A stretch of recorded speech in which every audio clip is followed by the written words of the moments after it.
everybody. Welcome to the world's greatest Bronze Age Spider-Man podcast. Here comes the Spider-Cast. I'm your co-host, Mike Allen. As always, I'm joined by... Joshua Mervell, and today we're going to be taking a look at Spidey Comics from January of 1988. Oh, and what a great month it is. And we are joined by G.I. Joe Lee. That's me. G.I. Joe. Woo! Also joined by Bex Luthor. Hi, that's me. Oh, yeah. I don't have anything funny to say this time. Couldn't think of it fast Recently enough. promoted, Bex Luthor. All Don't right. say that. Okay. Cat's out of the bag. And Oh, for no, my secret. The second week in a row, this is, I think, maybe a first, maybe it's not, but for 2 weeks in a row, we have the same guest, Barry Helmer. Thanks for joining us, Barry. Thank you for having me.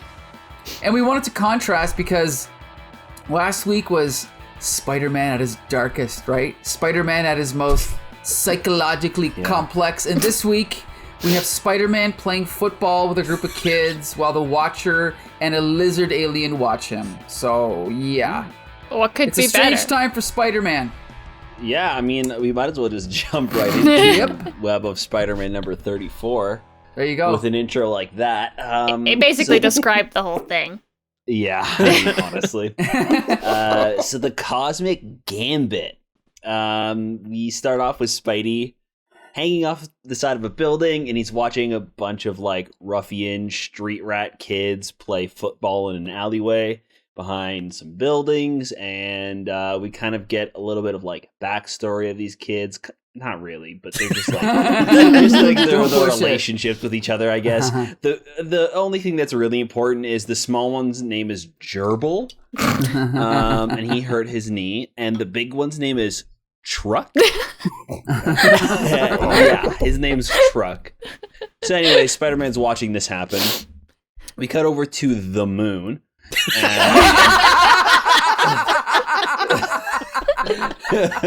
And we have a dude named Acai, who is a big green alien with like some sort of like gun hand, and he's talking to Kiadi Mundi, I think, from they're like talking about a bet of some sort. And then we cut over to Uatu. He's watching Earth, presumably. And what's this? What happens? Oh my god, Acai, he busts through the door. That's right. His cool cone gun that he's got on helps him cloak from everybody. And the Watcher couldn't see him, so the Watcher couldn't watch him. And he ties him up with like energy bands, and then we cut back to Earth where Spider-Man comes in and says, "Hey, I hear you're a man short because Gerbil hurt his knee. Any way that I could play football with you guys?" So the kids are like, "Yeah, that's fine, but you got some rules." And there's like this cute little scene or whatever where the kids are like, "You're too strong because you're Spider-Man, so you got to have some penalties." So he's not allowed to use his web. He's not allowed to jump. He's not allowed to use super strength. They don't have to tackle him. It's just like touch football. And he's also got to play with one arm tied behind his back. So he agrees, and they start playing, and they're down. They're like the other team, the red team, is down by a lot. We cut over back to the moon, and we see that this tall-headed guy is there, and he's like, "Hey, I didn't think that you could do it. I guess I lost the bet." So he pays him the money, and dude leaves, and we don't see him again, so don't worry about that.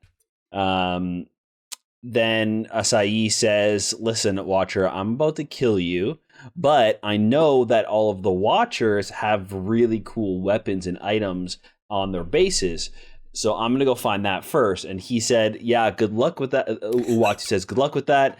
They're all booby trapped, so you're probably going to die, or, you know, something bad is going to happen to you if you just go and try to use these items." So he's like, "Okay, let's make a wager. You and I will make a deal.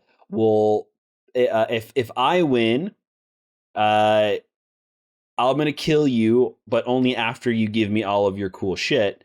And if you win, I'll let you free and give you my cool arm that was able to like go invisible."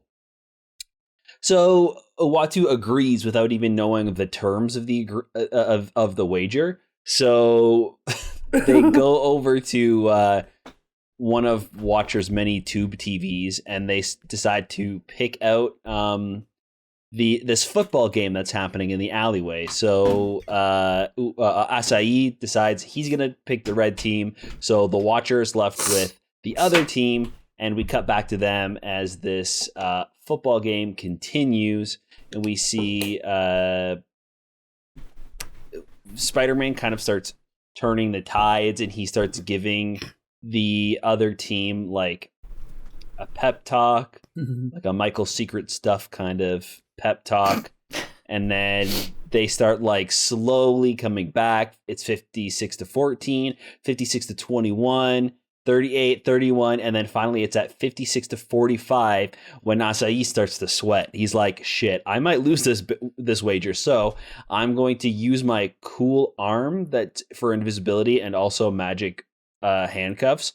I'm going to send a beam down to Earth and give Truck super strength and just make him absolutely ripped. So he becomes so strong, he's able to like start tackling everybody with ease. And in doing so, he hurts another kid's knee. And it looks like they're going to have to forfeit, and Acai is going to win.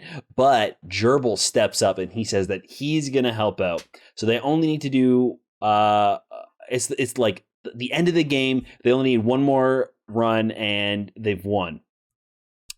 So they decide what they're going to do is Spidey is going to throw the football to Gerbil because nobody's going to expect him to catch it and him to be a vital play in the final play of the game. So we have this really dramatic ending here where we see Gerbil catch the ball, but he's 5 yards away from the finish line, and Truck is in the way, and Gerbil tackles him to the ground, and he stands up. 56-58. They win. Celebration. Oh my god, it's so amazing. We cut back to the moon, and the Watcher has already banished his Acai's cool robot hand into the middle of a sun, and because of everything that Acai has done, the Watcher is going to punish him for eternity, and he turns him into a Joker playing card, forcing him to constantly be involved in gambling in a casino on Earth. So yeah, that's that. What a harsh punishment. I mean, I'd also point out those cards, they get thrown out. Good point. Good Guys point. going in the trash. So unrealistic. That I liked really it. ruined that really ruined the comic for me. How unrealistic it was. They about really lost Just the me last there. page. Everything else was fine. This could be. Is this the worst Spider-Man comic we've ever reviewed? Could be. No, it's not. I liked one. Yeah, This me was too. so bad, awesome. but so good. This I was loved so this. much fun. Best Spider-Man comic we've ever reviewed. Yeah, it's. I mean, it's okay. up- Listen, it's not a good story. It's not even an okay story, but it was so much fun. I loved reading this comic. The art is super fun. Yes. The premise of it is just so unbelievably ridiculous, and it's not there's no consequences in this. Like I never once believe that Spider-Man is going to lose a football game against a bunch of kids. One, I never believe that Acai over here is gonna beat the Watcher, like this green dude that we've never met before. So it was just complete fun. It was not stressful to read, super easy. Yeah, I loved it in a really weird way. Go ahead, Jolie. The football is so serious in this book that I was like, am I watching the Super Bowl? Honestly, man. it was intense. It's like I don't know like from an outsider's perspective about comics, like when we ask people who like sports to read comics, is that how they see us? Is when I like read all of this football jargon. I don't know much about football, but this is pretty accurate. Like, really incredibly accurate. Almost as if to say, hey, my name is what? Sal Buscema? Yeah. My name is Sal Buscema, and Jim Shooter. Jim Shooter, the writer, yeah. My name is Jim Shooter, and I love football. Like, yeah, it was crazy. Like, it was intense. He was showing off, a knowledge that, like, I know the rules of football, but he knows much more than I do. Yes, definitely. Yeah, there's like lingo and football bullshit in here that I was like, okay, chill. Right. Chill, Joe Namath. Okay, do you know what? I don't know.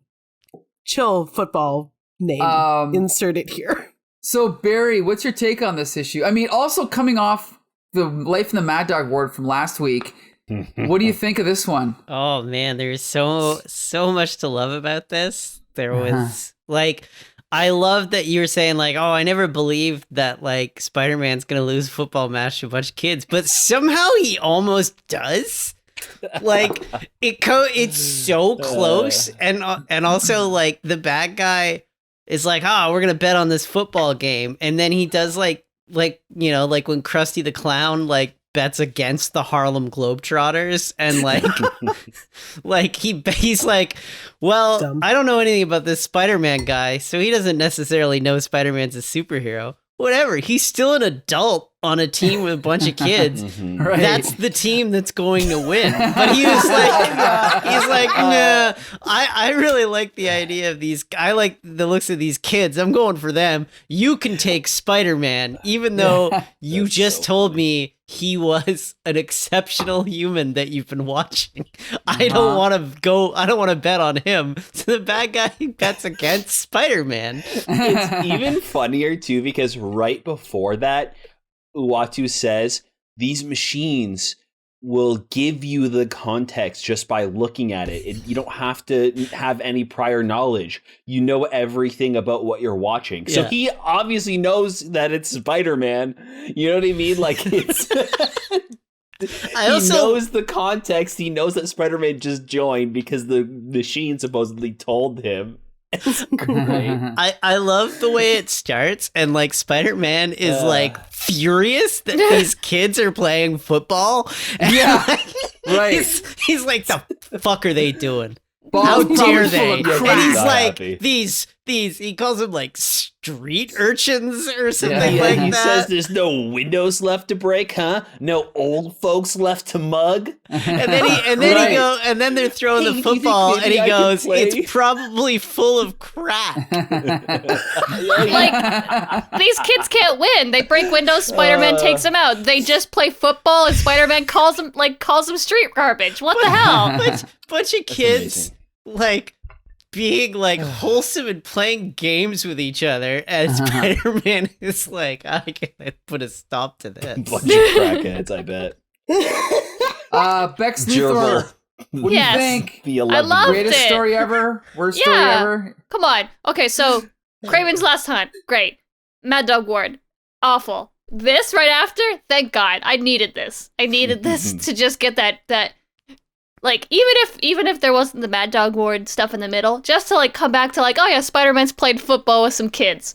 Wholesome Spider-Man. Yeah, he would go down and play football with the kids, and they'd be like, oh, you're Spider-Man though. We gotta tie your hand behind your back. He's like, yeah, that makes sense to me. Like, zero fear. Like, it's very sweet, except for the first panel where he accuses them of throwing drugs around without having any knowledge. They're just like children. They're definitely children, and they're like poor kids in a poor neighborhood just playing football because that's all they got. And Peter's got to squash them when they're down. Like, that's so rude. You don't know that, Peter. But yeah, besides that, super wholesome. The whole Watcher essay thing, hilarious. And it gives Spider-Man playing football a reason to be an issue of a Spider-Man comic. Yeah. Because while I would love to read just Spider-Man playing a game of football with kids, most people would be like, well, what is this? It's just, what is this nonsense? Because as a fanfiction reader, that's what a lot of fanfiction is. It's just like the wholesome little snippets of the uninteresting. Mm-hmm. But then you make it interesting with the Aliens Watcher. I love that Peter never finds out about this bet. I think that would have ruined it. Well, good point. He's like senses it. He's like, I feel like this game is probably important, but that's it. That's so brutal, eh? Because like his spidey sense is like a little bit like, oh, something's probably going on way out there, but it's like so far out of his realm of understanding that it doesn't matter at all. That this acai guy is probably going to destroy all of their universe. And it's also something that's like in the future that might happen, right? Like he's sensing something that might happen, right?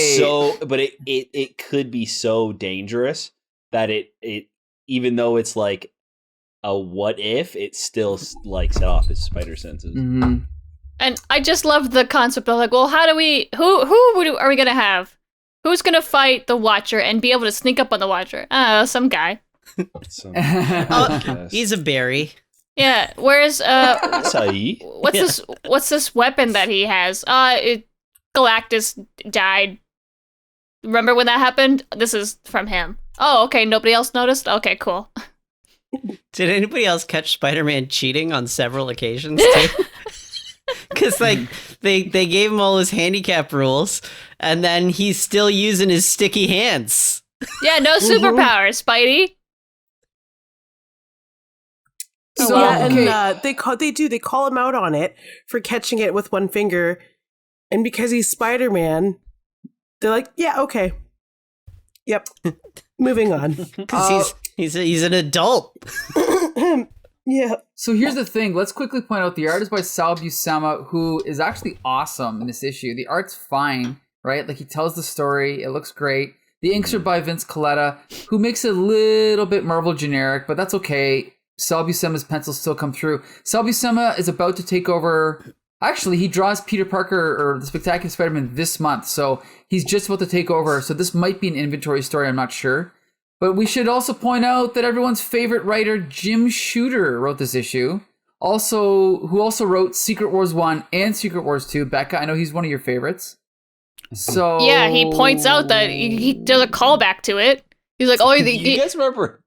He's like, remember Secret Wars? It was this issue that he got this thing from Galactus, and I was like, all right, yeah, nobody's going that far back, dude. Like, yeah, relax.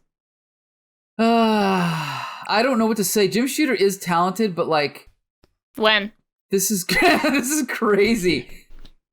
He knows how to tell a story, but his attitude towards humans comes through so obvious at the beginning when he's like, this is him. Like, this is not Peter Parker looking down at these kids. This is Jim Shooter. Ball's probably full of crack. That's probably how he sees all kids having fun, right? They're probably drug dealers. So like, I'm gonna write comic books for children. Yeah, there you go. Those little shits. Yeah. Like, I think if it wasn't for that first panel, this would be a perfect comic. Just stupid and silly enough to be in the realm of comic books, but also sincere enough to be an intriguing story that I actually enjoyed reading. Just let's not shit all over the children. Yeah. I mean, agree.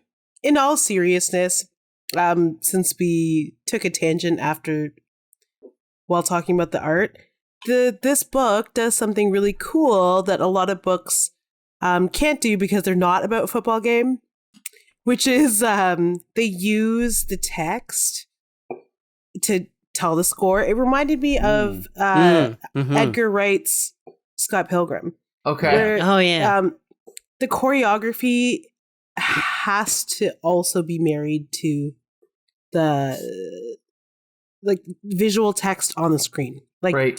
sight gags. And this was the exact same thing. Like, if they would have illustrated this based on their knowledge of televised football, it would have been boring as hell to read. Mm-hmm. But they didn't. They gave us like football choreography for comics, which made it 1,000% easier to read and 1,000% more fun to read. Like, you get the score behind them instead of the brick buildings, which is really cool. In like pulled out mid shots where you see all of them at like whatever the 40-yard line is, the entire team is colored blue. One entire team is colored red, and it's only until you get those like close-ups that you see like their individualized shirts are actually different colors.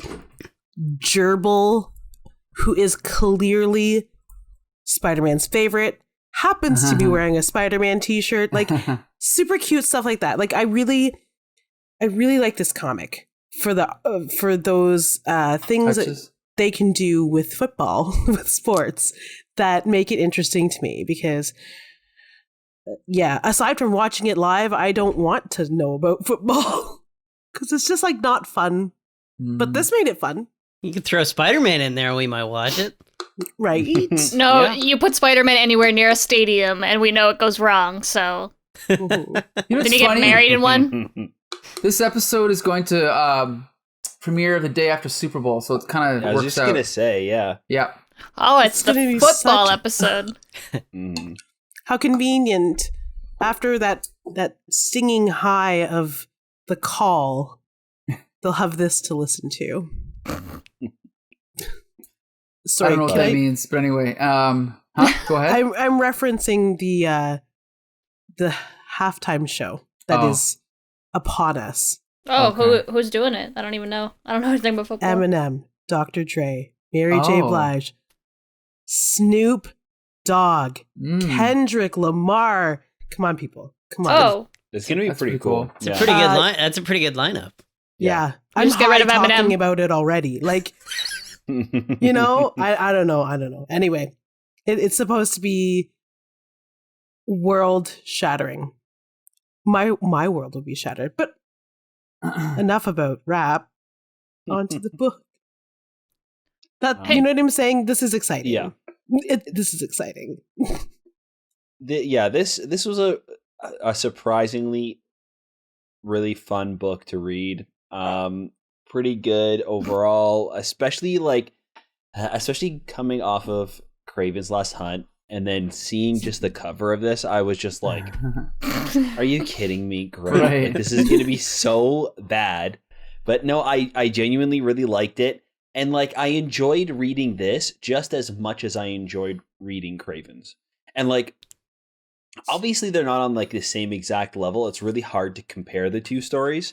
It's like comparing Pulp Fiction to like Airplane, Right. or something. You know what I mean? Like they're both very good movies, but like one is objectively more like Serious, thoughtful and serious, and the other one is like meant to be like a light comedy. So it's like, and I like them both for different reasons. It's very similar with this comic. Like I really love how just ridiculous and goofy this is. Right. And they know how ridiculous and goofy it is. They're not taking themselves seriously. This was never meant to be like life-threatening comic. It was not supposed to be like, oh my god, the world's gonna end. It was just like kind of a small plot to push this goofy ass story, and I love it. Yeah. Well, Yeah. I gotta say one other thing. So back in when I was a kid, I had every issue of Spider-Man from say 1983 to 1993. Okay, except this issue.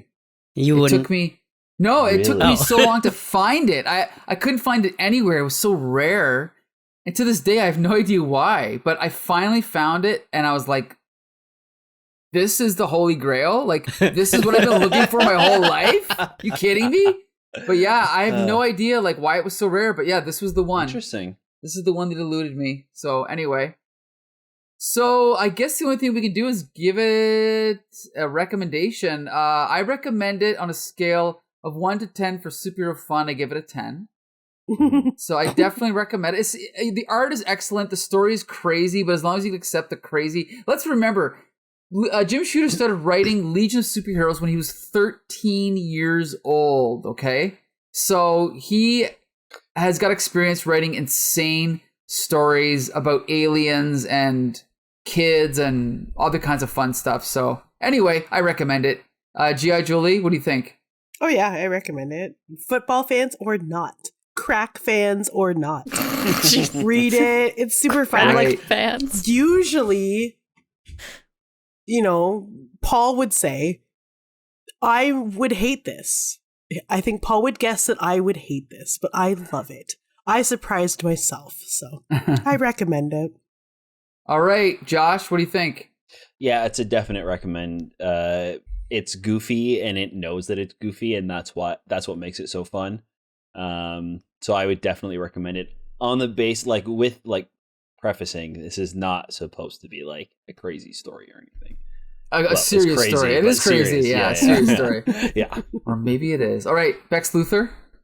Absolutely recommend it. In fact, I'm going to name my firstborn son Truck in honor of this comic. All right, Truck Barry. Luther. Yeah, there you go. Truck. Barry, what do you think? Hell yeah, I loved it.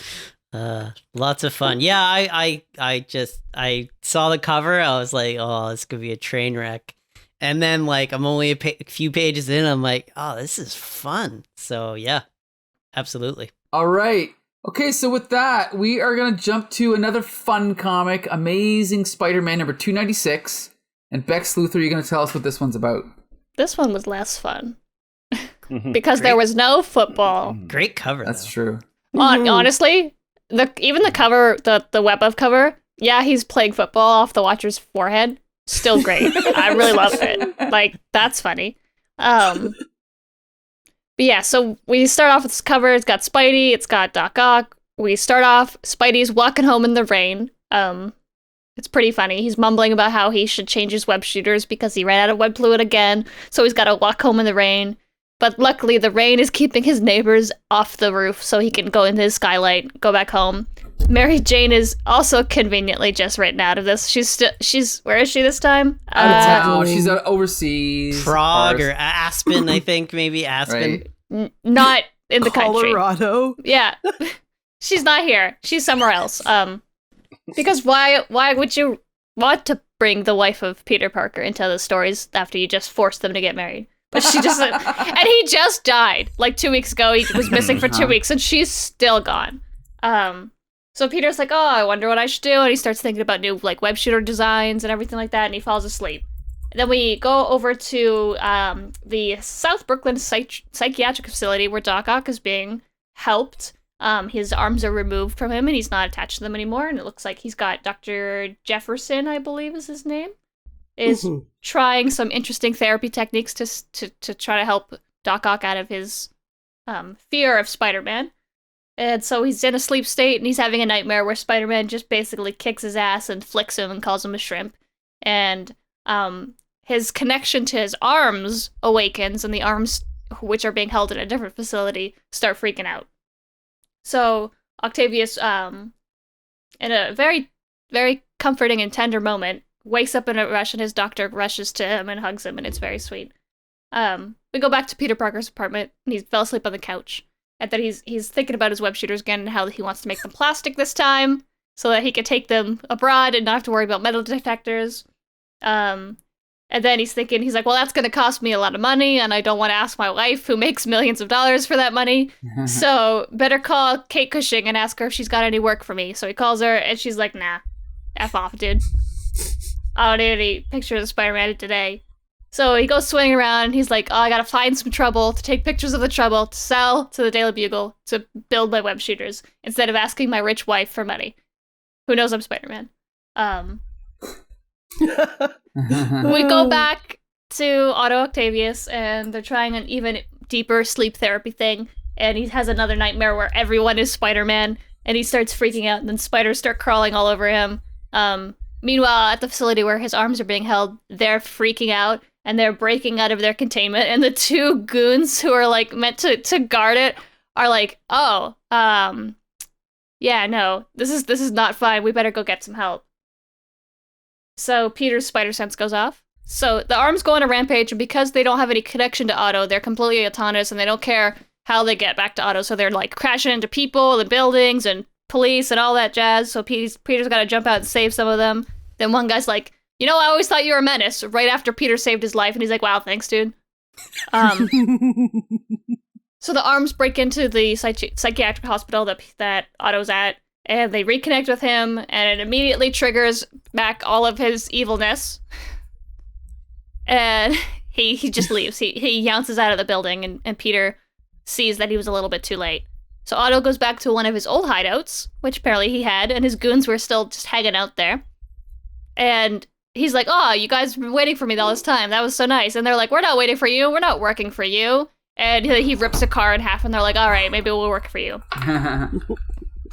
So Peter's going through the city and he's trying to figure out a plan how to find Doc Ock. And he goes back to Kate Cushing and he's like, hey, could you run this in the paper for me? And she's like, that doesn't sound like a good idea, but okay. We'll put it on the front page. Yeah. Twist my arm. And then Peter goes to Otto's doctor, Dr. Jefferson, and is like, I have a plan to find Otto. And he's like, that doesn't sound like a good plan, but okay, I'm in. So what they do is they run a fake ad in the paper that Dr. Jefferson is writing a tell-all book about Dr. Otto Octavius. And this pisses him off. He's like, how dare you betray me? So he goes to confront the doctor, and the doctor's like, oh, I'm sorry, Otto. And it turns out it was a trap. And then there's all these cops around, and Otto's like, these cops can't stop me. What are you going to do? And Peter's like, no, I'm here to stop you. And then fails to stop him. They just destroy a lot of the walls in this hospital. So Peter leads Otto to the basement because he thinks there'll be less people to hurt down there. Meanwhile, leaving no exit for him. And then Peter realizes that the one thing that the arms are programmed to do above all is to protect Otto. So even if they have the chance to kill Spider-Man, they won't because they have to protect Otto. So he blasts Otto with a boiling hot steam and gets out of there. So Peter then sells his pictures off and is very smug about it. And he's like, well, we'll have to worry about that guy for a while. Meanwhile, the next 3 panels are him having to worry about that guy. And then the issue ends. So here's the thing. On principle, I really hate the idea of Spider-Man's like second biggest villain being frozen in fear at the sight of Spider-Man. But this issue itself was fun. Written by David Michelinie, and drawn by Alex Savia, who's about to take over Web of Spider-Man. So it feels like a classic issue of Spider-Man. You got all of the classic Spider-Man bits, like he runs out of web fluid, he's got to walk home in the rain, he's got to sneak into his, sunroof thing, I don't know, all that stuff was fine. I just felt like it was kind of a generic issue of Amazing Spider-Man. And again, the fact that Mary Jane's not even in the story tells me it might have been written before they were married and then just slotted in, but I don't know for sure. But I guess that's it. I don't really have much to say about this one. Josh, what did you think? Yeah, I pretty much feel the same. It wasn't super bad, but it was just like, it was all right. I really do like the stuff with Doc Ock. I really like seeing his connection with the tentacles. When they're completely separated. We've definitely talked about this before on the podcast. I think maybe, I don't remember if he was in a hospital after that big fight with Spidey the first time, and his arms were being kept in like a facility somewhere else, and they broke out, and they were like going through New York and like destroying things. Right. But we've definitely talked about it before, and I think it was all in his sleep, where this one is kind of like the same, but it's like manifesting in his nightmares, and they're being properly like held in this facility, but Doc Ock's nightmares are just like giving them such like a powerful like brain energy, and it gives them that like strength to break out of prison to go save and help him, which is pretty cool. I really like that. Yeah, seeing him vulnerable like this is interesting. It is a little weird that he's like completely scared of Spider-Man still. So we've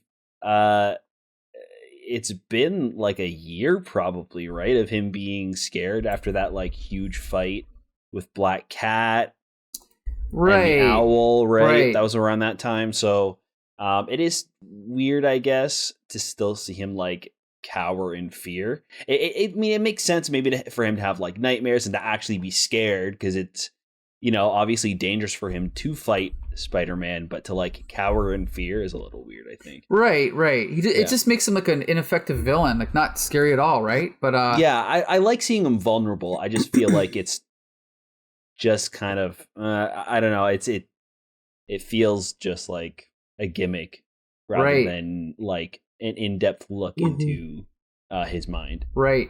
Okay, Barry, tell us, what'd you think of this issue? Yeah, same. It's a generic. It feels like a generic Amazing, right? It just it slots right in there. It's fine. I liked a few things. Like, I enjoyed the nightmares themselves. I thought they had a nice variety to them, even though they're all spider related.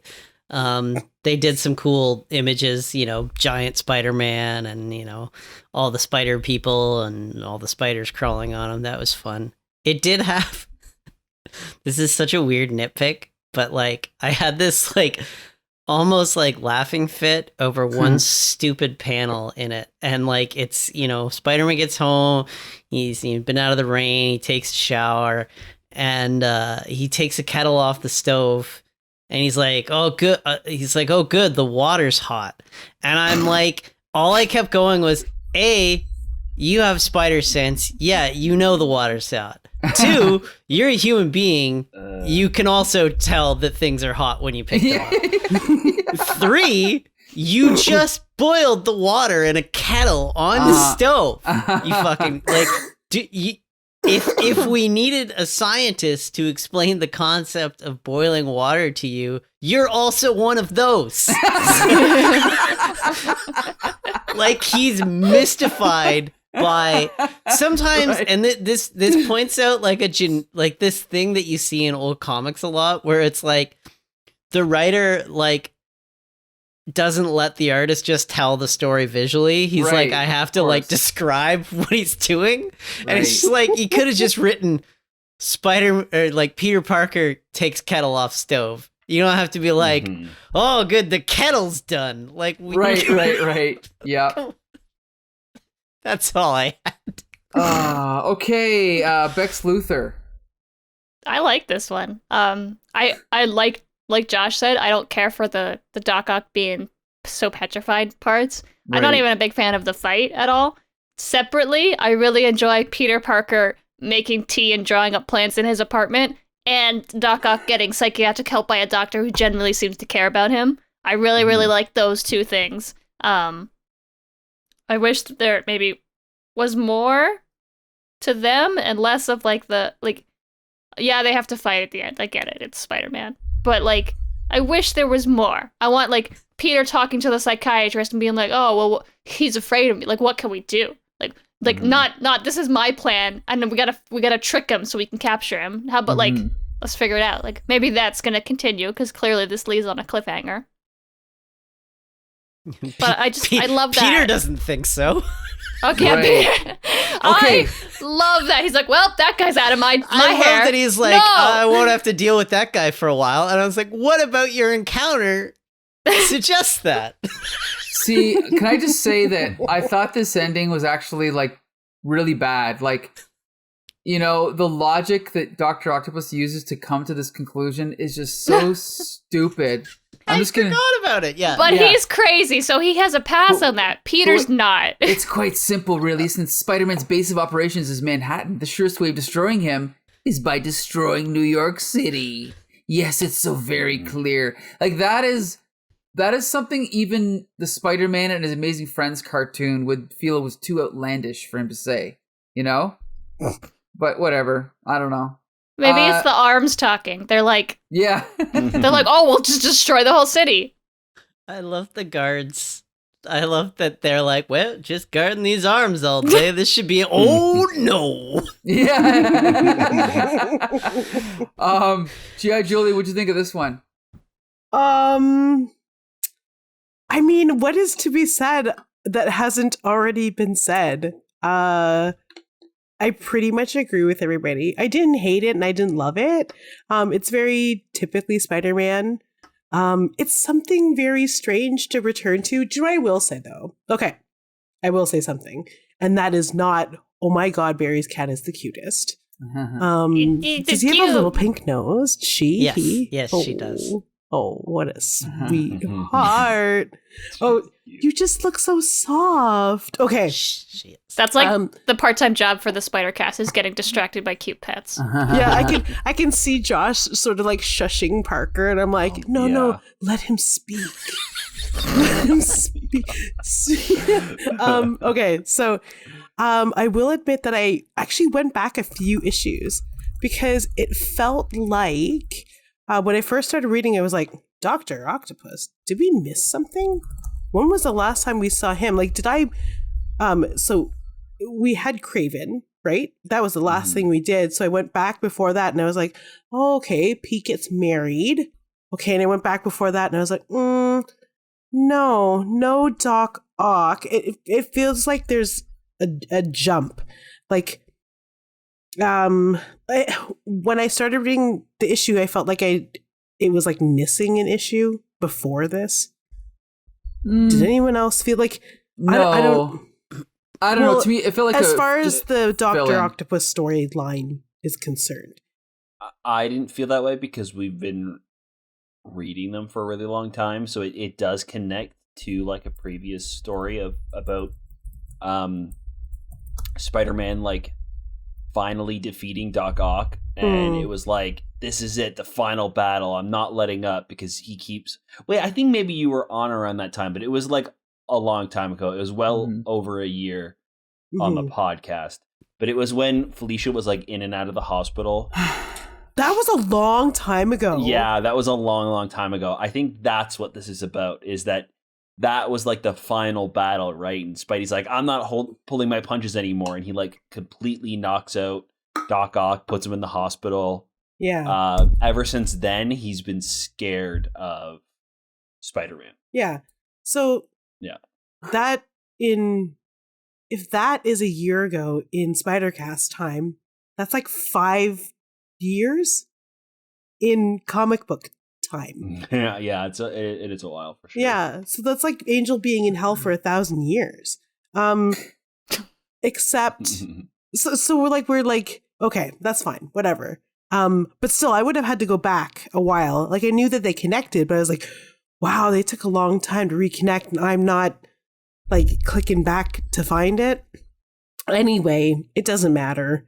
Had I come in fresh and had never read about the encounter with Felicia, I would have maybe been a little confused about why Doc Ock is in the hospital. But I also want to point out that Peter, suddenly being married, dresses much better and is a little more cultured. Like, usually he comes home and he takes off his costume and throws it in the sink and forgets that all 5 of his costumes are in the sink for when he has to use it again. But now he's wearing like silk bathrobe and slippers. He's making oolong tea. Who is she right now? Yeah. I have to say it. I have to point it out. But yeah, he's just like spread out like Tom Selleck all over that fold out futon. Convertible, like he has convertible furniture, which is very hip at the time. So Mary Jane has changed this man for the better, except for that he still thinks that she could be home right now giving him a back rub. She's out making your money. Right? Who do you think bought you that silk robe? Pete. Definitely her. Definitely. Yeah, he's come a long way from, having a depressing Christmas Eve drink with his suit.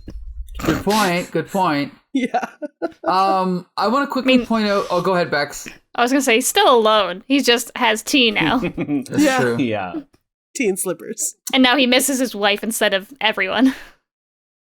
So I got to quickly point out, I believe this is the first issue of Spider-Man ever drawn by Alex Savia, who went on to draw Spider-Man for 20 years. Between a 7-year run on Web of Spider-Man and then moving on to draw the daily comic strip, where he took over for, I think, John Romita. Barry Helmer, what did you think of the art in this issue? The inks by Vince Colletta kind of ruin it, but what did you think of the pencils in this issue?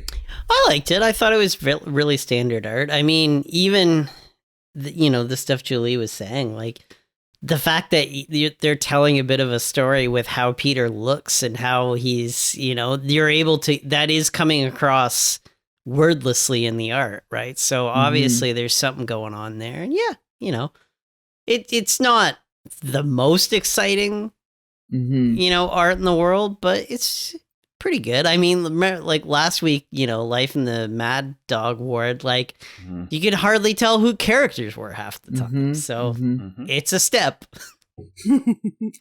Yeah. Josh, you got any thoughts on the art? Yeah, I did really like it. I think my only complaint is I really hate the Spider-Man logo in this issue. It's really bad. Like on almost every panel, the like on his it looks chest, like you a mean? dumbbell. Yeah, it looks like a dumbbell. Like it's like two circles with like a weird like stick in between them. Okay. But other than that, everything seems to be really good. I love Doc Ock ripping the car apart. Mm-hmm. The arms like crashing through the city is like a really great scene. Clearly all laid out. Like it's really good. I'm excited to keep reading issues penciled by him. Awesome. Bex Luthor, what'd you think of the art? Yeah, no, same thing. It very easily conveyed the story. You don't have to squint to figure out what's happening, or who's talking, or which person is which. You know, nothing is like stand out like, wow, that's an incredible piece of art, put it on my wall, but also, you know, it does its job. Except, there is one thing that I want to put on my wall, and it is in Doc Ock's Nightmare, the second Nightmare, where everyone's dressed up as spider people, there's this woman in a Spider-Man skirt and boots and a blonde wig, and who is she? I need to know. Oh yeah, I see that. I never noticed that. Wow. And just big old bazongos. Yeah, she's got a full Spider-Man costume on, but also a boob window at the same time. But also a boob window. Yeah. Which I am thankful has never been repeated in further Spider people. Scroll down at the same time. But just the fashion choices in this, this is a great art moment.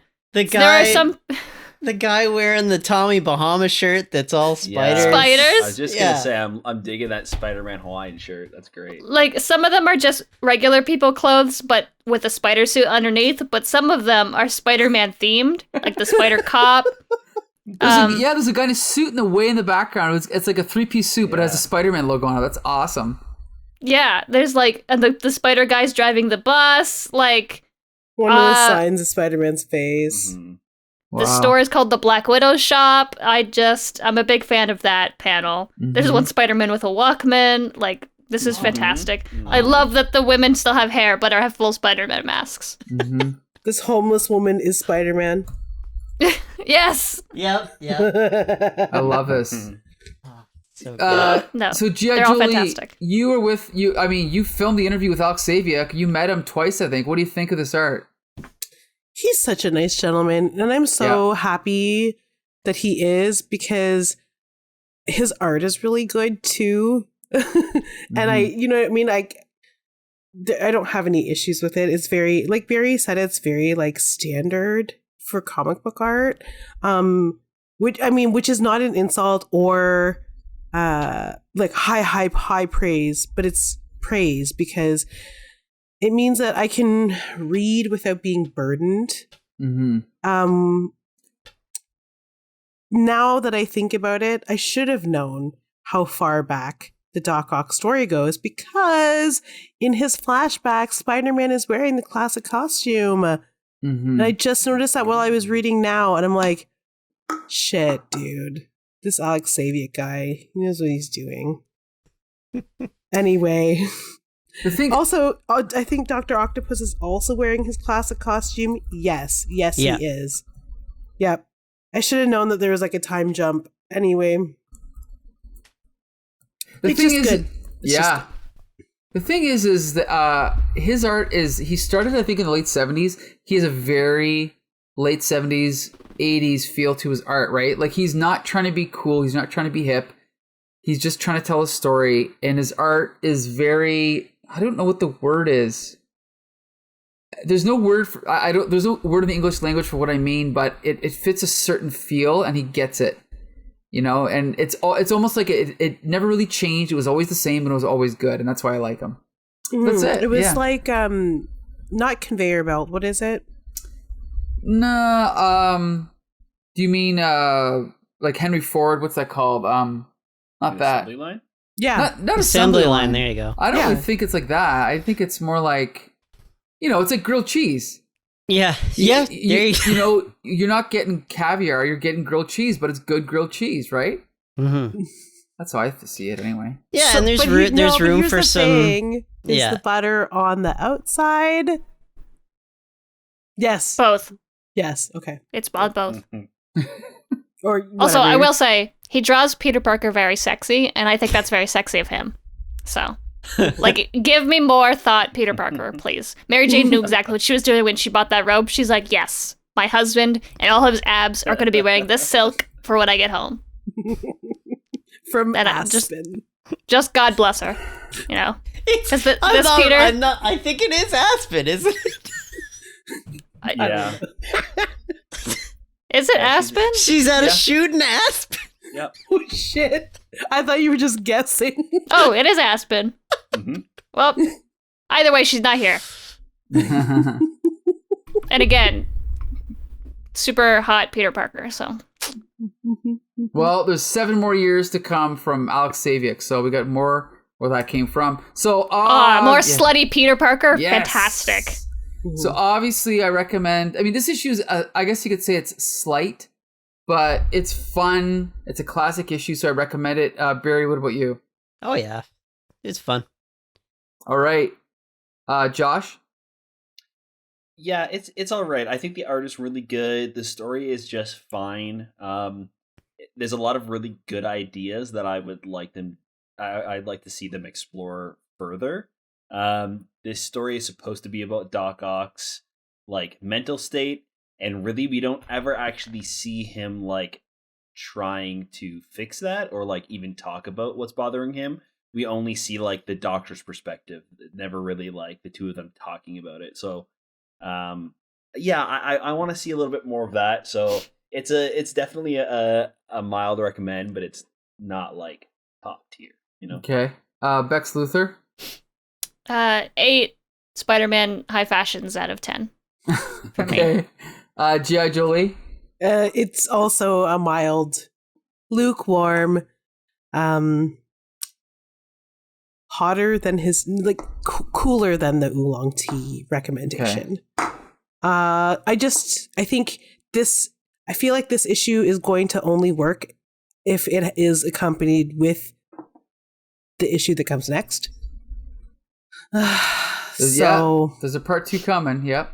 yeah, and I'm going to be really disappointed if, like Josh said, if they don't explore beyond his inevitably trying to destroy Brooklyn or all of New York. Sorry, All of New York. Yeah. Not sorry, just Brooklyn. all of New York, More not just ambitious than Brooklyn. that. Yeah. Yeah.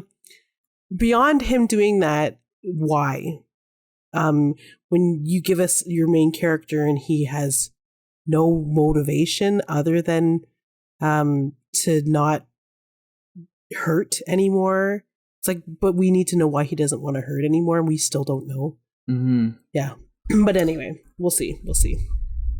Okay, so with that, we are going to move on to Spectacular Spider-Man. I don't know if you guys noticed they changed the title.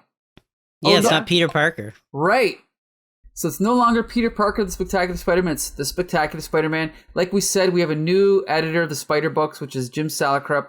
So he was making, his presence felt here. We have a 3-part story that does not cross over to all 3 books. It's just in this one. But I did have this when I was a kid, so I've read it many, many a time. And so I'm glad to summarize this one. So we start off with a character who we've seen before. This is Stan Carter, otherwise known as the Sin Eater, who we know because he murdered Jean DeWolf as well as a priest, as well as some other people. We start off with Stan Carter in prison with what appears to be the Sin Eater separate, speaking to him and having a full-on conversation with Stan Carter, even though he is Stan Carter. Well, it turns out that this is just in Stan Carter's imagination, right? He's just talking to his alter ego, I guess you could say. So anyway, he's having a full-on conversation with him. We cut over to some lawyers debating what his whether he's going to get out of prison because he's insane or whether he should stay in prison because he's a psychotic killer. We get some flashbacks explaining the death of Gene Wolfe's storyline, blah, blah, blah, which, again, we've all read, but when I was a kid, I hadn't read that. So I appreciated this flashback.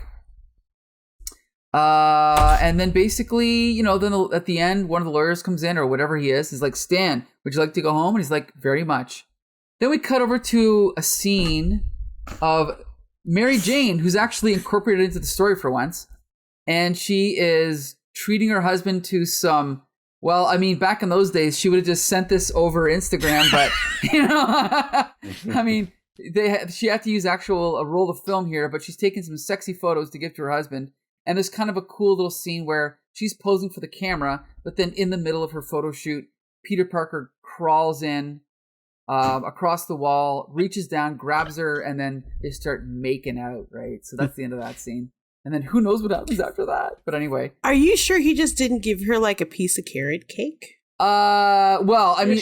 She says, yeah. So I think probably something like that. Who knows what's going on? Brute! Yeah.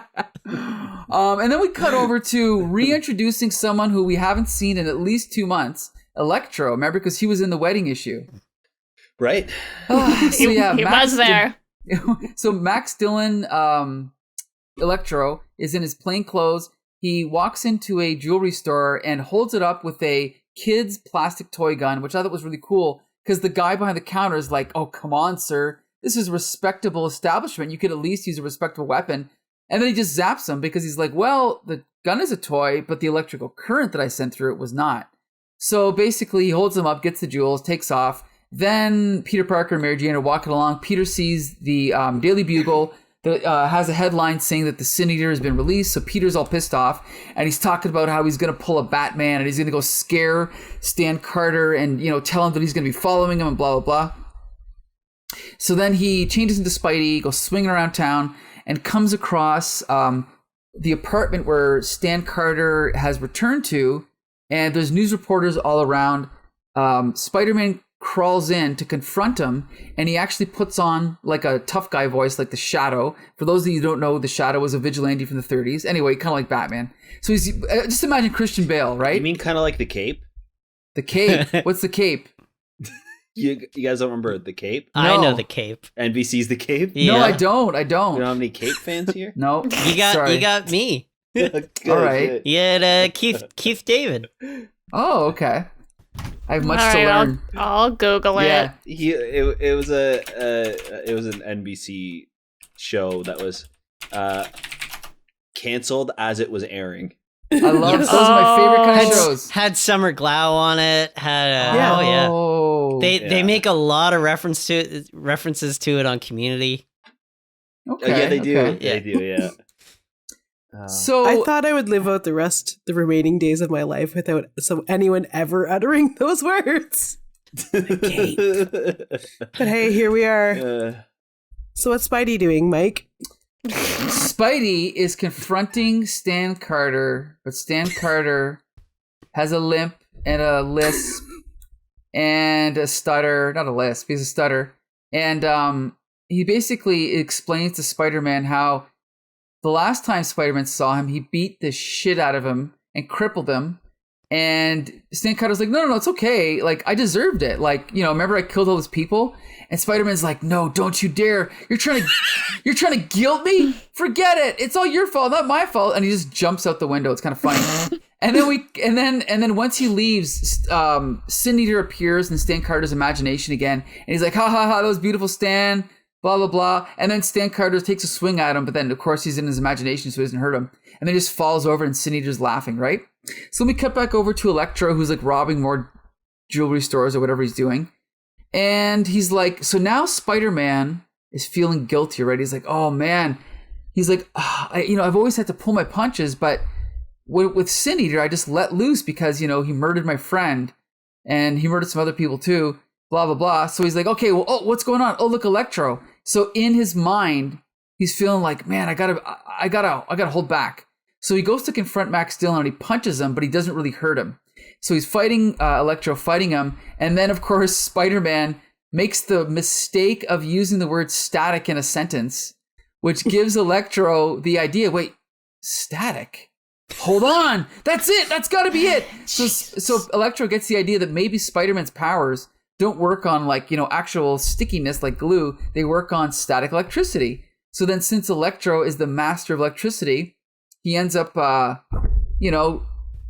somehow, like whatever that's called, where you get rid of he's like, all I have to do is sever that adhesion and presto, no more wall crawler. So he's figured out how to defeat Spider-Man. And then, you know, if there's any logic to this villain, he would just kill him right there. But he's like, he's still breathing. Well, I'll finish the job here and nah, that's too simple. I'll just fly away so he can, you know, defeat me next issue. So he flies away and he leaves. It's kind of cool though, because he leaves Spider-Man just laying there in a heap, all like with like smoke coming off of him and all the people crowding around him. And that is the cliffhanger. So I think this issue is freaking awesome. I love it. The only thing I have to say is I don't know if there's much. It feels a little bit random to have the Electro thing in the same issue as the Sin Eater thing, but other than that, I think it's a great issue. I loved everything about it. Barry, what'd you think of this issue?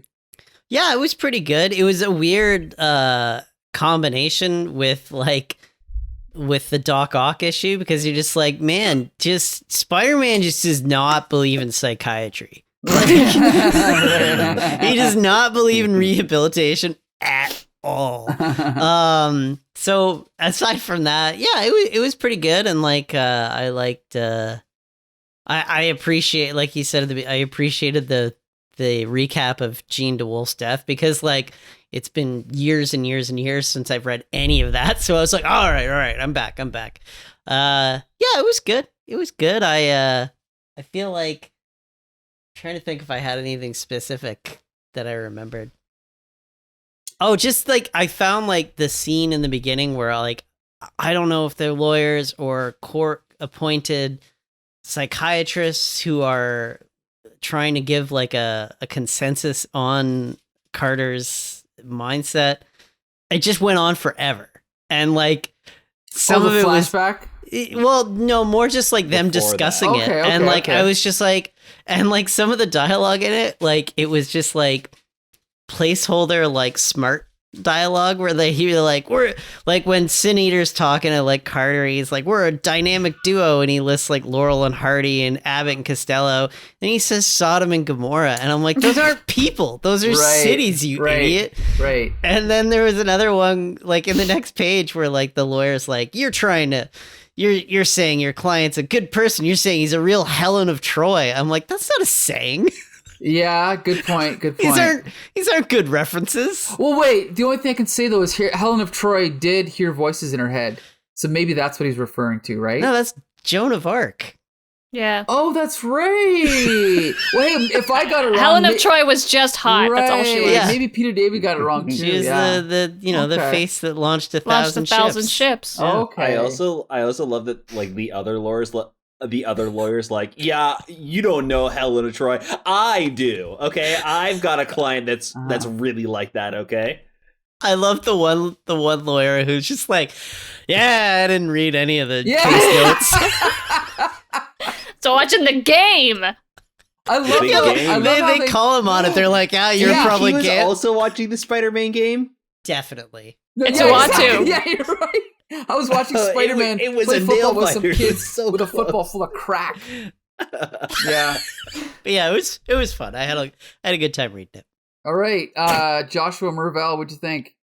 Yeah, it was weird but good. I also don't like this lawyer stuff. It does not make any sense that they're releasing this dude. No, it makes no sense. Well, I don't know. He's a danger to murdered society. Multiple people, and then in less than a year he's out. Even if they rule it as like insanity or whatever it is, they don't just release the person. He's a white cop though, so.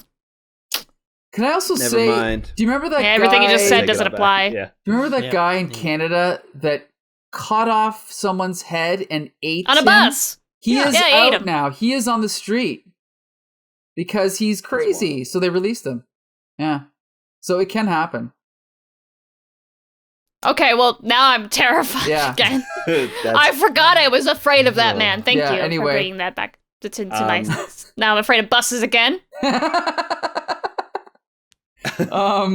Forgot. Yeah, the issue was pretty good. I love the stuff with Electro at the beginning, him robbing that jewelry store with the toy gun. Right. Such a fun idea. Yep. And it's like, this is a pretty it's a more serious tone to this comic. So having like small things like that really kind of like elevate it so it's not so dull. Like Mhm. Electro not in costume robbing a jewelry store is kind of like a boring idea.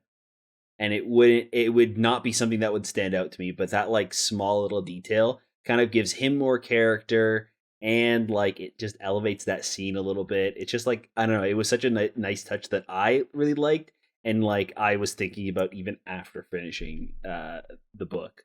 The stuff with MJ is really good.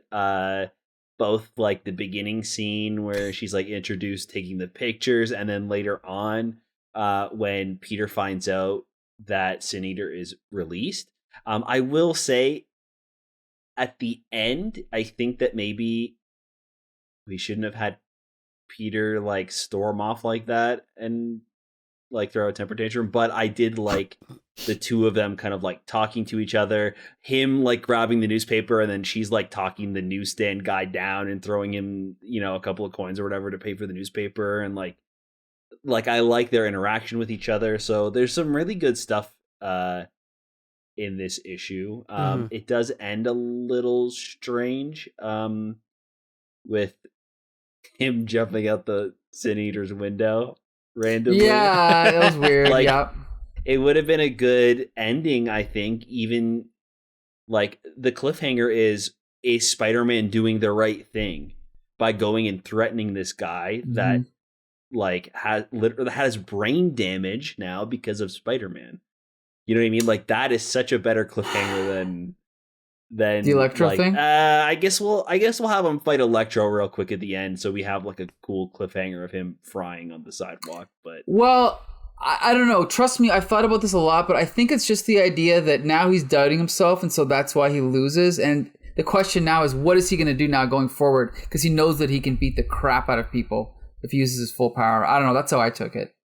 Yeah, I agree. I think that like it makes sense, and like introducing Electro at the beginning and then having him doubt his power, and then that leads to his loss at the end. It makes sense. I just think that the scene was weak.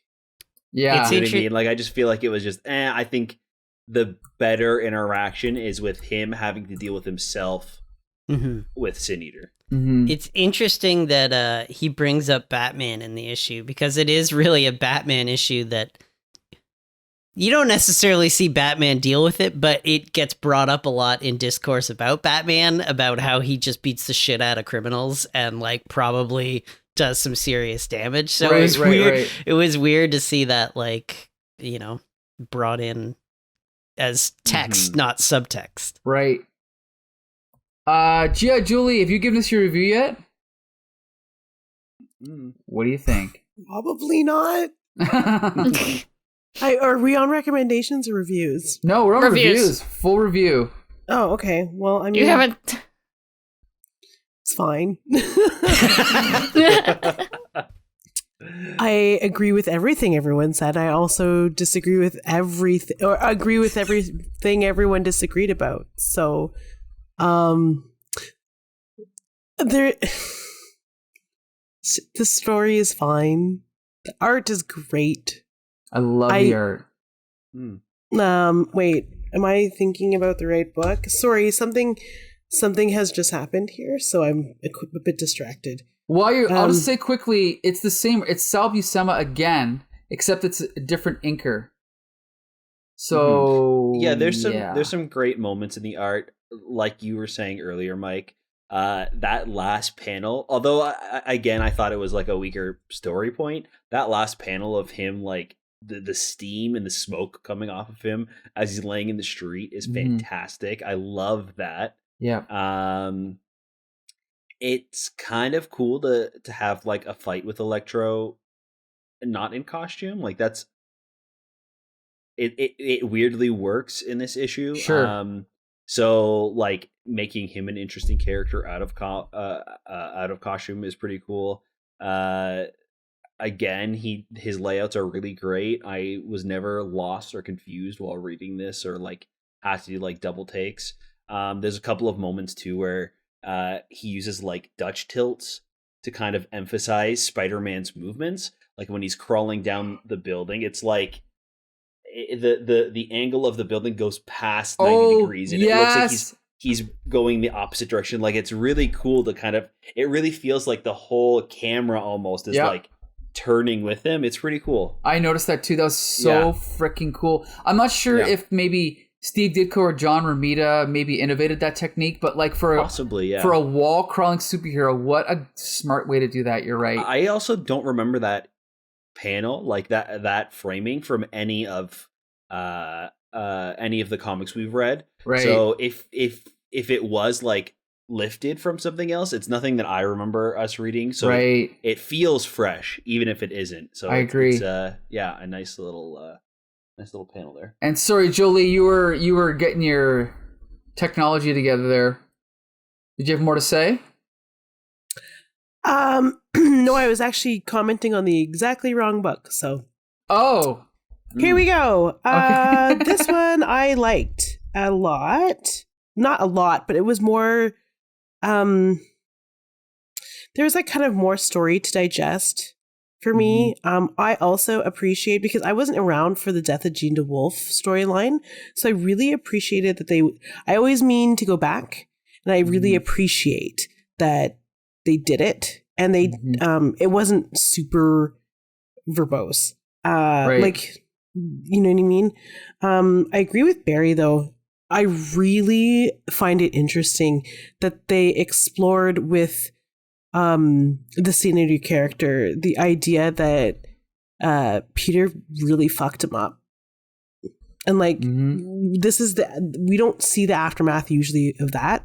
We saw it with Doc Ock in the last issue, but they didn't talk about it. He was just in a bed. And I don't even think it was totally Peter either. Like, and he apparently, according to this story, he wailed on Sin Eater until he was like unconscious and broken. And then, you know, what does that do? We don't really explore what that does psychologically to the hero character and then the reader, because the reader doesn't have to think about it, but now we're meant to think about it. And I really hope that they do more with that in the next 3 issues of the arc. I also think Mary Jane brings up a really good point, and this is the reason why you need to have his wife in the story, is that she's like, she wants better for him.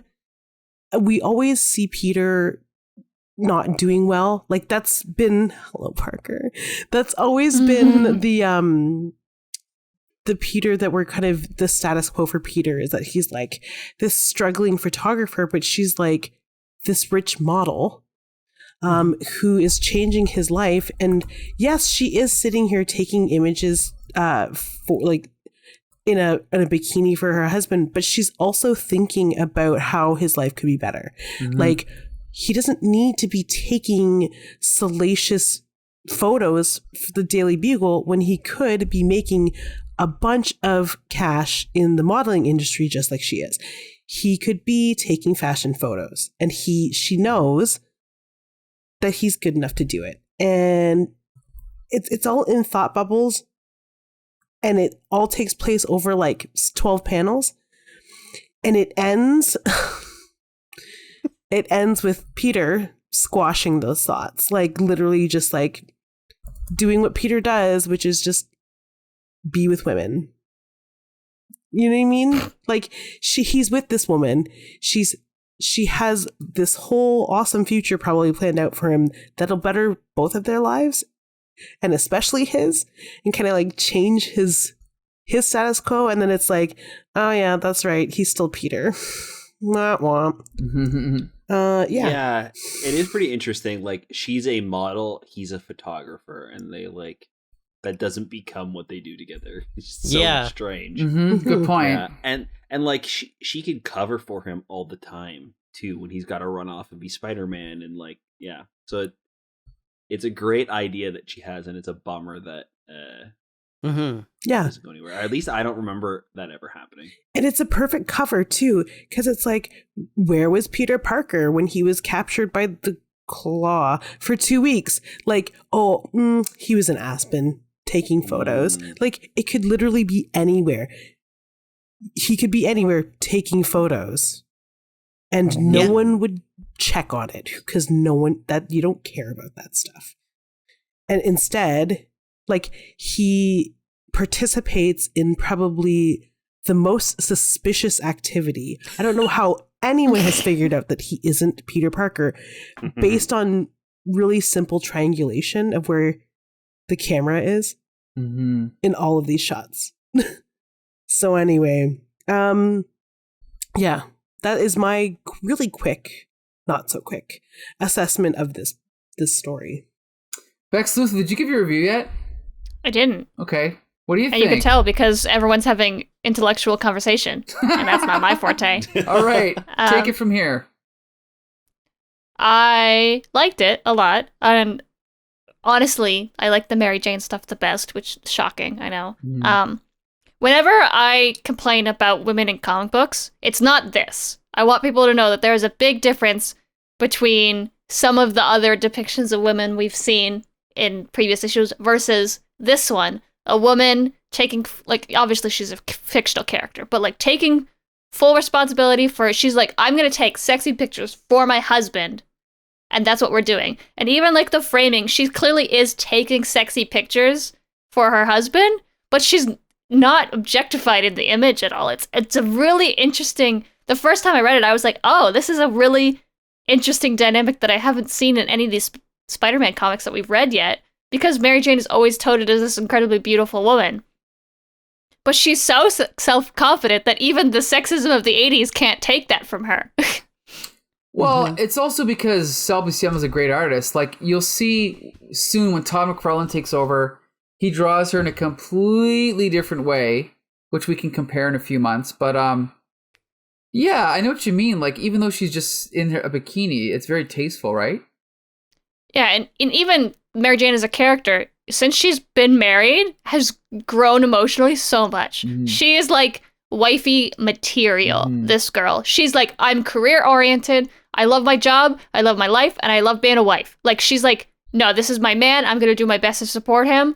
But also, like, I'm going to live my life. Like, the emotional maturity in the last, like, month of issue, like, the Spider-Cast is ridiculous for her. And Peter has had none of it. Absolutely zero emotional maturity. His wife is literally telling him the best course of action for him to do right now is to do nothing. And he's like, nah, run off to be by myself, grab my spider suit, punch an old guy. like Peter, she's thought about this. Just listen to her. But I do like the idea that he does go to confront him. And then Amelia is like, oh, I fucked this guy up. But he also killed a lot of people. So is it deserved? You could argue yes or no. You could argue Peter's not the law. Like, I'm sure Daredevil would do that. I was shocked he didn't come in. He's like, yeah, but it wasn't your job it was whatever. It's interesting to see Peter finally realize, like, you are one of the stronger Marvel characters. You fuck people up all the time. Sometimes they're just regular people. Like, yeah, when he's like punching Electro, does Electro have enhanced strength or anything, or is he just like? I don't think so. No, I'm not fully familiar with all of Electro's incredible abilities there. Just gonna scroll down: lightning bolt projection, electrocution, recharging. I don't think there's anything like super strength, but I feel like all of the supervillains are kind of like. Yeah, they're given passes. Yeah, they're like, they're superpower. They're superhumans. They can take a punch. Yeah, it says, thanks to electricity circulating through his body, when fully charged, Electro is able to lift about 500 pounds. So I'll take that as he has a little bit extra cushion for the push-in when Spidey punches him. I don't know if that's used in that context, but anyway. Pushing criminals around, duh. Oh. No, I'm talking about his ass. Oh, okay. Specifically. Thanks for trying to help out, Jolie. But I am just objectifying this man as well. That's fine too. No, it's just interesting that he's finally, like, after decades of being Spider-Man, he's like, oh shit, yeah. If I punch regular people, I leave them in this catatonic state. And then they can't walk or talk, and they're deaf. And then he's so shocked that it was his fault, too. Well, because Stan's deaf he's now, deaf, right? yeah. He's like, you have to speak Right. up. So he's so shocked. He's like, who did this to you? And he's like, man, you did. Remember the last time we saw each other? I was mush on the pavement. But it's interesting because, like, even though, like, it's, you know, it's implied that, you know, Carter's faking a lot of this. So, like, Peter's not going to learn anything. Right. Peter's not allowed to grow emotionally. Only everyone else around him is. Well, I should also point out, so this is written by Peter David, but this is 88. This is post-Watchmen. And I always like to throw a bone to Alan Moore whenever I can. But the scene at the beginning where Stan Carter is talking to the Sin Eater as a separate person, I assume was lifted from Miracle Man, because in Miracle Man Book 2, the whole book, Kid Miracle Man is talking to himself in the same way. And I can only assume that this idea of kind of like actually having consequences to the people that you beat the shit out of probably came from Watchmen or Miracle Man or something, or even Frank Miller, right? Dark Knight or something like that. So these ideas were kind of floating around in the air, but at the time they were definitely something new, especially for Spider-Man. Especially when in the same month we have Spider-Man playing football with a bunch of kids, you know. This is clearly like, and it's funny because Jim Shooter did not like Peter David's writing, so I think this is kind of an example of like the older generation and the newer generation of writers that were coming in. That's what we see here. So, And go ahead. One last thing too, before we do like recommendations and stuff. There's like one moment in this issue, we've kind of briefly talked about it, but Spider-Man jumping out the window. Awesome. I think normally it would be awesome. Like if that was in the Web of issue this week, we would be talking about it like it's the most amazing thing ever, right? Because it's so ridiculous. It's like that Scott Pilgrim joke in the movie where he like jumps out the window in the background, right? Like it's hilarious. But unfortunately, I feel like it wasn't funny to me. It was funny in a small sense, but I was also kind of just like annoyed by it because it was like undermining a really serious scene. Sorry, is Parker snoring into the mic? That's okay. Oh, yes, he is. I'm trying to just as Parker undermines my point I'm trying to make. That like one panel I think kind of takes away from what the story is trying to tell you about this character, how he's like a sympathetic villain. The actions that were taken to like stop him has left him in this state, and now Spider-Man, Peter Parker, has to deal with those consequences. He has to deal with the fact that he did this to a person. He had the power to hold his punches and just put the guy in jail, but he left him in this like state, and he like jumps out a window and says, "No, keep away from me!" Like it's such a I know. I just looked at it again. It's just such a bummer. It's just such a bummer because I really wanted that moment of them like talking this out. I wanted that moment of Peter having to like face the fact that he did this to this person, whether he was a good guy or a bad guy. He did like permanent damage, and like it's this like stupid goofy like you can hear the cartoon noise. Also check out how like check out how accentuated his ass is. That's what I'm saying. That's what he's talking about. So I know it's not like this story is not supposed to be like super deep, but I just felt like it was a serious moment that I wanted. It was kind of like a bummer to see it end like that, I think. I don't see the thing about, again, just like Alex Savia, Sal Buscema is one of those guys that he was never trying to be cool. He was never trying to be hip. He was just telling a story. So I don't know. I feel like he didn't realize that 35 years later, a bunch of adults would be analyzing it on a podcast. Right? He's probably just like another panel done for today or whatever. So I don't know. I don't mind it that much, you know?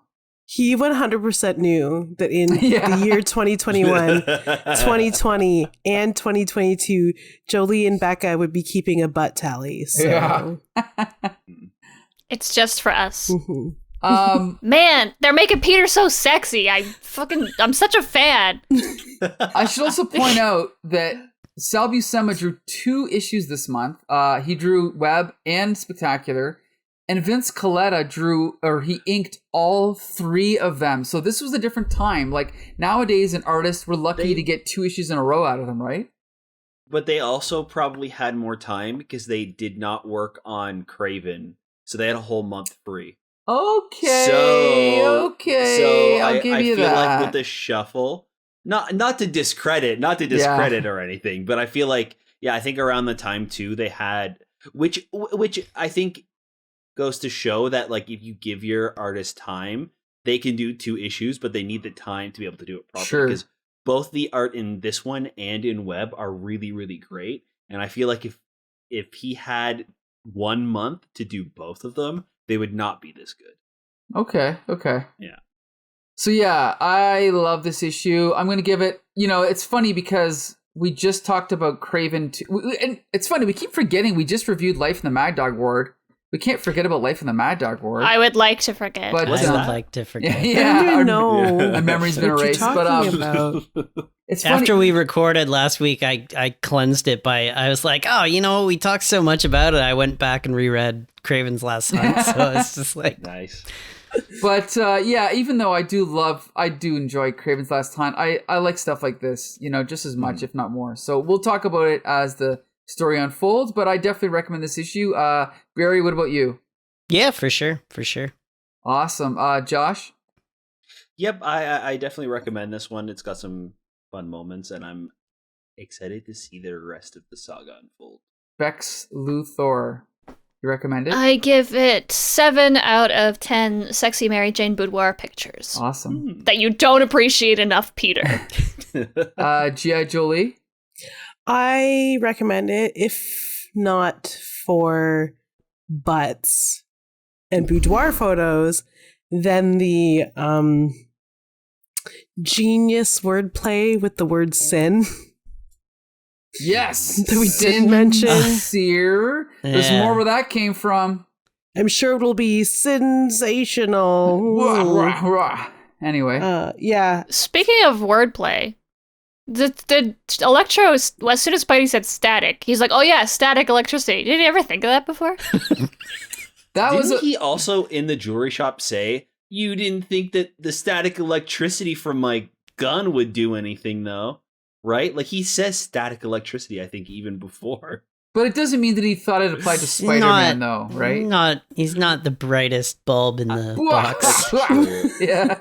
It's just funny that Spider-Man just saying the word static was like, oh my god, I got it. That was bad. That was forced. He even has a conversation, but he has a conversation with him in his hag where he's just like, you know what? Maybe I keep getting busted because I'm always wearing that outlandish costume to rob things. Yeah, that was the problem. But yeah, anyway. One more thing. We briefly mentioned this, but who likes the new Spectacular Spider-Man logo versus the old Peter Parker, the Spectacular Spider-Man logo? Does anyone like this one better, or would you rather it stay unique? Didn't notice. Yeah, I wanted to say I liked the Peter Parker aspect of the title. Me too. Yeah, it made it stand out from the other ones. I agree.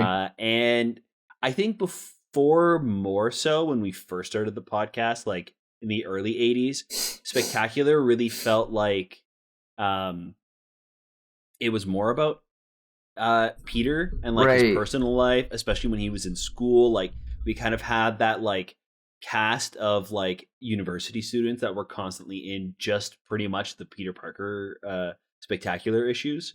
So it was kind of nice. It felt more of like personal stories with Peter. Amazing was more of like the everyday whacking supervillains over the head. And then, I mean, Marvel Team Up and Web. Anyone else? Yeah, it was good. I don't know. I think not being a regular. Yeah, I agree. I mean, I think a lot of these titles end up going under because they just end up becoming the same thing as each other. So like, yeah, it probably was better to focus on Peter Parker's life than that. Just another. And the logo's a little bland. Right, because now it's exactly the same as Amazing, right? Just the little the over it. Mhm. It's just weird. Right. I like being reminded that over time, like, it's always existed. Like, a series of unfortunate events. This is also another long title that is, unbearable and barely fits, but we're going to make it fit. Like, I liked that Peter Parker, the Spectacular Spider-Man, was, like, gigantic. Mm-hmm. I don't like this one. I'm with you. Yeah. Well, it gets. Go ahead. Which is weird because I like Amazing. I like the Amazing Spider-Man logo, and this is the exact same, but it sucks that it's the exact same. Right. Yeah. Yeah, it's like Jimmy Olsen, blah, blah, blah, blah, blah, Superman's not a boyfriend. Like, you know Superman's what I mean? Like, pal. Right. yeah. It's just like that. I like that it's got his name in it. Just friends, we swear. Yeah. Exactly. It's platonic. So yeah, I guess that wraps up our episode. We want to thank Barry for joining us 2 weeks in a row. Barry, Yeah. thank you so much. Woo! Hope you had a good time. Yeah, thanks for having me again. It was a lot of fun. All right, you kind of witnessed the transformation from Dark Spider-Man to Light Spider-Man, right, in only a 2-week period. So that's kind of interesting, right? Oh yeah, it was a real roller coaster. All right. Well, yeah, thank you for joining us. Thank you, Bex Luthor and G.I. Jolie. You're welcome. Are you sure you want to thank me? But okay. Woo, of course. And Josh, you can take it from here. Yeah, we also want to thank the listeners so much. It really helps when you leave us a review over on Apple Podcasts, or you can drop us a line on Twitter at HCTSpidercast. Please let us know what you guys think about the issues and the podcast. Let's keep that comic conversation going. That's right. So until next Monday, see you later.